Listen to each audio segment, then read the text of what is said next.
என்னது காசு கொண்டு போனாலும் போலீஸ் பிடிப்பாங்க, தங்கம் கொண்டு போனாலும் போலீஸ் பிடிப்பாங்களா? உண்மைதாங்க. தமிழ்நாட்டில் தேர்தல் விதிமுறையானது அமலாகிருச்சு.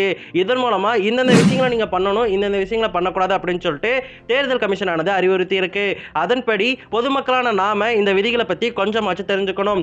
அதனால பொதுமக்கள் தெரிஞ்சுக்க வேண்டிய சில விதிகளை நாம் இந்த வீடியோல பார்த்துருவோம். நம்பர் 1, 50,000க்கு மேல பணத்தை நீங்க வெளியே கொண்டு போக கூடாது, உரிய ஆவணங்கள் இல்லாம.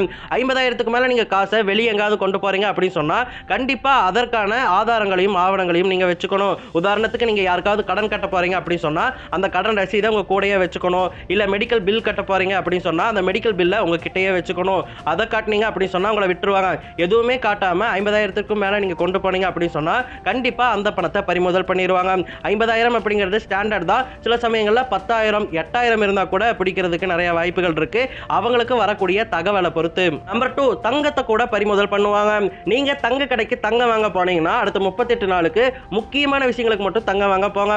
நிறைய பேர் கல்யாணம் வச்சிருப்பீங்க, காது குத்து வச்சிருப்பீங்க, ஏதாவது ஒரு விசேஷம் வச்சிருப்பீங்க, அதுக்காக தங்க நகைகள் வாங்க போவீங்க. அப்படி போறீங்க அப்படின்னு சொன்னா அந்த விசேஷத்துக்கு உரிய பத்திரிகையை எப்பவுமே உங்க வண்டியில வச்சுக்கோங்க.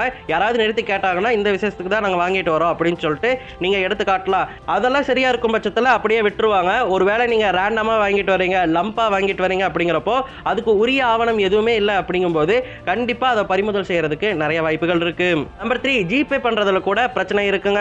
நீங்க ஜிபே நிறைய பேருக்கு ஒரு லம்பான அமௌண்ட் அனுப்புறீங்க அப்படின்னு சொன்னா மறந்துடாதீங்க, உங்களை தேர்தல் ஆணையம் வாட்ச் பண்ணிட்டே இருக்கும். ஒரு 20 பேருக்கு நீங்க தெரியாதனமா 500 அனுப்புறீங்கன்னா நீங்க பணப்பட்டுவாடா பண்றீங்க அப்படின்னு சொல்லிட்டு உங்களை கண்டிப்பா காவல்துறை விசாரணை பண்ணுவாங்க. அதனால ஜிபே பண்ணும்போது ஒரு குறிப்பிட்ட அமௌண்ட் மட்டும் பார்த்து பண்ணிக்கோங்க. நிறைய பேருக்கு அனுப்புற மாதிரியான செயல்களில் ஈடுபடாதீங்க. இது ஜிபே மட்டும் கிடையாது, ஃபோன்பே, பேடிஎம், பேங்க் ஆப்னு எல்லா வகையான ஆன்லைன் டிரான்சாக்ஷனுக்குமே பொருந்தும். ஸோ அது மூலமாக உங்களை தேர்தல் ஆணையம் கண்காணிப்பாங்க அப்படிங்கிறத தெரிஞ்சுக்கோங்க.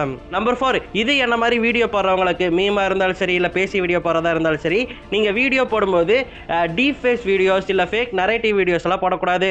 உதாரணத்துக்கு வேணும்னே பொய் தகவல் பரப்புற மாதிரியான வீடியோஸை நீங்கள் போடவே கூடாது. அப்படி போட்டிங்க அப்படின்னு சொன்னால் கண்டிப்பாக உங்களை விசாரணைக்கு உள்ளாக்குவாங்க. நம்பர் 5, இது தேர்தலில் போட்டியிடக்கூடிய வேட்பாளர்களுக்கு வேட்பாளர்கள் 40 லட்சத்துக்கு மேலே தேர்தலில் செலவழிக்க கூடாது. ஆனால் 40 லட்சத்துக்கு மேலே செலவு பண்ணுவாங்க அப்படின்னு சொல்லிட்டு ஊருக்கே தெரியும். இருந்தாலும் இந்த ஒரு ரூலை நீங்களும் மைண்டில் வச்சுக்கோங்க.